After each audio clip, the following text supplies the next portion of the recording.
সোমবার রাতে চট্টগ্রামের বাকুলিয়ায় দুই গ্রুপের সংঘর্ষে গুলিবিদ্ধ হয়ে মারা যান ছাত্রদল কর্মী মোহাম্মদ সাজ্জাদ। পরিকল্পিতভাবে হামলার অভিযোগ স্থানীয়দের। আর এই ঘটনায় জড়িতদের ব্যাপারে আইনশৃঙ্খলা বাহিনীর গাফিলতিকে দুষছেন city mayor doctor Shahadat Hossain. তবে জড়িতদের গ্রেপ্তারে অভিযান চলছে বলে জানিয়েছে পুলিশ। আকরাম হোসেনের তথ্যচিত্রে রতন দাসের ছবিতে বিস্তারিত। সোমবার রাত 1টার দিকে চট্টগ্রামের বাকুলিয়া এক্সেস রোডের সৈয়দ শাহ সড়কের মুখে হঠাৎ করেই শুরু হয় দুই পক্ষের গোলাগুলি। গুলিবিদ্ধ হয়ে নিহত হন ছাত্রদল কর্মী মোহাম্মদ সাজ্জাদ। ঘটনায় গুলিবিদ্ধ আরও 8 জন।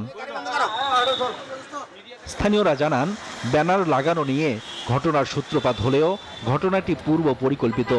সংঘর্ষের আগ মুহূর্তে একযোগে এলাকার বিদ্যুৎ সংযোগ বিচ্ছিন্ন হওয়ায় ধোঁয়াশার জন্ম দিয়েছে। ড্রাইভাররা বলতেছে যে ওই অ্যাক্সেস রোড একটা ঘটনার মধ্যে সাজ্জাদ নামে এক ছেলে একটা মারা গেছে। আমাদের দাবি হয়েছে যে আমরা প্রশাসনের দৃষ্টিতে আর মিডিয়ার দৃষ্টিতে আকর্ষণ করছি যে এটা সুস্থ তদন্ত করে এদের বিচার চাই। এক্সেস রোড পরিণত হয়েছে সন্ত্রাসের আস্তানায়। বহিরাগতদের আনাগোনা বেড়েছে। বিষয়টি পুলিশকে একাধিকবার জানানো হয়েছে বলে জানান সিটিজেন ফোরামের এই নেতা। আমি কয়েকবার উদ্যোগী হয়ে সেটা অলরেডি আমি প্রকাশ্যে মিটিং বলেছিলাম যে বাকুলিয়া অ্যাক্সেস রোড আমাদের গলা কাটা হবে। আজকে থেকে 3-4 মাস আগে পুলিশ কমিশনার সাহেব আমি সেটা বলেছিলাম যে বাকুলিয়া অ্যাক্সেস রোড আমাদের জন্য গলা কাটা হবে। অন্যদিকে Chittagong city mayor doctor Shahadat Hossain অভিযোগ করেন, অভিযুক্তদের গ্রেপ্তারের জন্য ঘটনার আগে বাকুলিয়া থানায় বারবার বলা হলেও কোনো ব্যবস্থা নেয়নি পুলিশ। ব্যানারও বলেছি, শুধু এটা না, তাদেরকে গ্রেপ্তার করার জন্য আমি পুলিশ কমিশনার সাহেবকে বলেছি। আমি একদম আপনাদের বলছি, পুলিশ কমিশনার সাহেব ওসিকে বলেছে, কিন্তু ওসি কেন জানি তাদেরকে গ্রেপ্তার করছে না।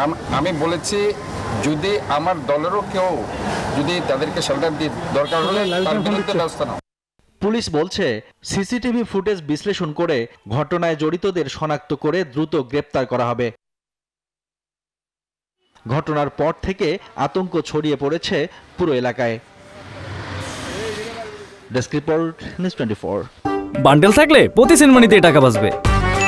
বিকাশ সেনমানি বান্ডেল কিনে জিতুন প্রতি লেনদেনে।